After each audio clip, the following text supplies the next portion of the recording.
Howdy team, Rab the Rover here. This is one of my KLR 650s, and I've got a motorcycle trip coming up. The bike needs a bit of maintenance before we head out, so today I'm going to run you through doing an oil change. As far as supplies go, this is a really easy oil change. All you need are a container to catch the oil with as you drain it, a 14mm socket for your drain plug. My drain plug is an aftermarket magnetic one. I believe the stock ones use a 17mm. You're going to need an 8mm socket for the oil filter housing, a pair of needle nose pliers, some gloves, a new oil filter. The KLR's filter number is 123. It's very easy to remember. And 2.5 quarts of oil.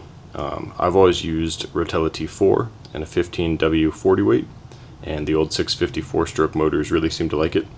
But definitely do some research on what oil will work best for you. One other thing before you start, the manual recommends that you do oil changes while the motor is hot. This is a wet clutch, so there's a lot of particulates floating around in said oil. So running it, getting it nice and hot, suspends a lot of those particulates into the oil, so when it drains you pull a lot more debris out of the motor. Alright, so on my bike I have an aftermarket skid plate. It's a heavy duty metal one since I bash it on rocks all the time and the plastic ones don't seem to hold up. You can see there's a hole cut out of it right here so I can access the drain plug. I'm not 100% sure, I believe the stock ones also have that hole, but if it doesn't you're going to have to drop the skid plate to access the drain plug. Easy enough on this part. You get your drain plug's socket on the end of a wrench, get it up on that drain plug, and break it loose, right? And just pull it on out of there so the oil starts flowing, just like any other oil change you would do. There you go. You'll also want to remove the oil filler cap so you get some better airflow so that oil drains faster. I found that they kind of almost vacuum themselves on. They're very hard to get off. So I usually just grab a pair of pliers to just kind of give me a little bit more leverage to start it. Pull that out. And I'll just set that on a foot peg or something like that so I don't lose it. And that should help speed up the draining process. Once you've got your oil drained, maybe it's down to a slow trickle or just a little drip, we are going to take off the cover for the oil filter.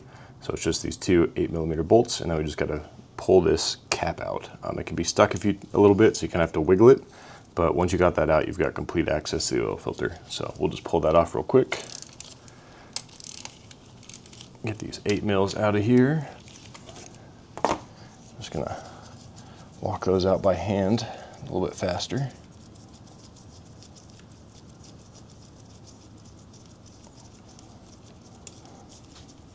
Just like that. And then the cap will kind of have to break loose. What I've found a lot of times is when the motor is hot, this will still hold on to quite a bit of oil. So when you take that cap off, it'll come dribbling down the side of the motor. So if you've got time, let it sit and cool down. Most of that oil will slowly work its way back down into the case and then drain out the bottom. But if you gotta get moving fast, just make sure you've got a dirty old oily rag that you can have underneath it so you can catch any oil that comes pouring out when you pull that lid. So let's try to get this thing out of here. We got our old rag under it, and we're just gonna have to work it back and forth until it pops loose, like that. You're just gonna adjust this thing real quick. You're just gonna pull it on out of there, like that. Oh, not bad at all. Looks like we waited long enough. And if you look in here, you can see that is your oil filter, and we're just gonna pull that out next. All right, so pulling out the filter is relatively straightforward. There's this metal tube right here. You can really just kind of grab that and shimmy it out. Sometimes they get a little bit stuck to the back of the housing. So what I'll just do, if that's the case, I'll just take my needle nose pliers and just gently grab that metal tube and just kind of work it until it pops loose. After that, you just reach in, make sure you got your rag to catch any oil that comes dribbling out, and you pull out your old filter, just like that. And this is what the housing looks like. As you can see, there's still a little bit of residual oil. I'll usually wipe that clean before I put a new filter in, but that is the hard part done. So next is the oil filter, right? This is a new one, HF123 from High Flow. All right, I'll pop this open. As you can see, it's just a standard filter. You've got a rubber grommet on either end. This is not directional. You can put it in either way you want. I prefer leaving the number side out, just kind of an old habit of mine. It kind of helps me orient everything. The old one has that metal rod in it. It's incredibly important to get that out because it has to go in the new one. Lots of people accidentally throw these away, and I don't think they're the cheapest things to replace. If you look at it closely, you'll see that one end is tapered. See that? The tapered end goes into the motor. The bigger end with the beveled edge is facing out towards you once you put it in. So what I'll do is I'll take the number side, I'll take that rod, and I'll slide it through. So I've got the tapered end sticking out the back, just like that, and then it is ready to go back into the motor. And again, tapered end goes into the motor, beveled end faces out towards you. So we're just going to slide that in, and there's a little, let me pull it back out real quick. There's a little slot back there. See that hole? That's what the tapered end settles into, right? So don't try to jam it in, don't try to force it. You just kind of want to shimmy it a little bit until it settles into that slot. You'll kind of feel it go in like that. If you look at the back of the cap, there's this area here that'll catch the beveled end. While you're putting it back on, it's easy enough. You just kind of press it in there before you start tightening it with the bolts. But if you go to tighten it and it feels like you're fighting it and it's not sitting flush against the thing after you've put the bolts in, don't fight it. That means you put the rod in backwards. The harder you push, the faster you're going to strip those bolts out. You're going to have a whole bunch of problems. So nice and easy. Nothing needs to be forced on this. So again, we're going to pull the filter out so we can look at it one more time. You got that tapered end, the hole in the back. That tapered end slides in there. It settles in nice and flush like that. The filter sits in there, kind of just above that ring right there on the inside of the case. And then this guy, right? There's a little metal tab sticking off the bottom. That will line up with a little metal tab on the case. You just line those up, and we're just going to put the bolts back in real quick. So first things first, we're just going to get them in by hand. We'll just go in as far as we can using our fingers just to save a little bit of time. We don't have to listen to the ratchet. Both sides. So what I like to do when I've got these about here and it's time to start using my tool again, it's very easy to put this in crooked, to over tighten it, things like that. So what I'll do is I will do probably 3 turns that side, 3 turns that side, right? And I'll just kind of alternate between the two and just kind of gently walk it in until I feel it contact the case. So that one just made contact. That side just made contact. Then after that, I basically just give it a handshake worth of pressure. It's very easy to over torque these. Our oil is drained. We're down to a very slow drip. So the next thing we're going to do is we are going to wipe our drain plug nice and clean. All right, there it is. We're going to put a crush washer, a new one on it, right? You should never reuse crush washers.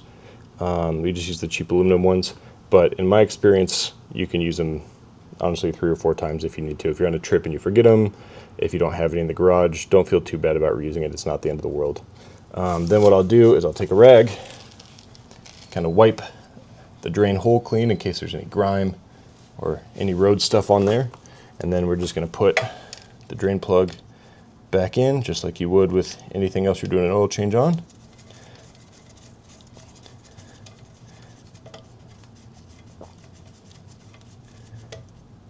All right, and then just like the other side,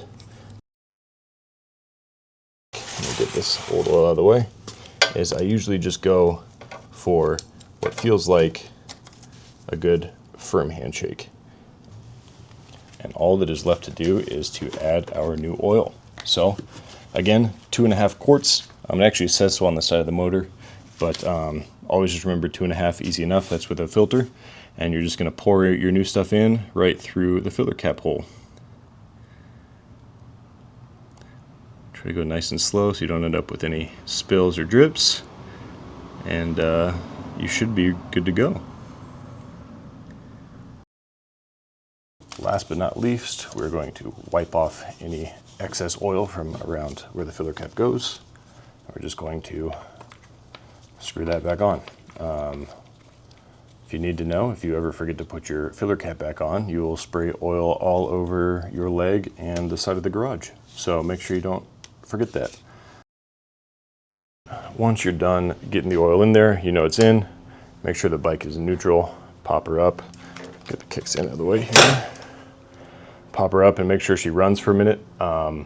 Running it will get oil up into the actual filter and that housing, and then you'll know if you've got the right amount, and I'll show you where to check that in your sight glass after you run it for a minute. Once you've run the bike for a couple minutes, got it up to temp, as you want to come down, you want to look at your sight glass, okay? So you want to turn the bike off, but that sight glass lets you know how much oil you have. You see there's kind of a little indent top and bottom. You want the oil sitting right between the two and the bike is standing upright. So not when it's leaning off on the kickstand, not when it's leaning too close to you. You want to try to keep it balanced straight up and down. Up to temp, you can see that my new oil is sitting right between those two lines, which means I'm exactly where I need to be. All right, guys, that's it. That's all it takes to change the oil in a KLR 650. Super fast, super easy, very cheap. I think it cost me about $8 a time whenever I change the oil on one of these things. So do it yourself. Save yourself some money, learn your bike a little bit more, have some fun with it. If you have any questions or comments, just leave them below and I will do my best to get back to you. Thank you so much for watching. Don't forget to like and subscribe, and I'll see you in the next one.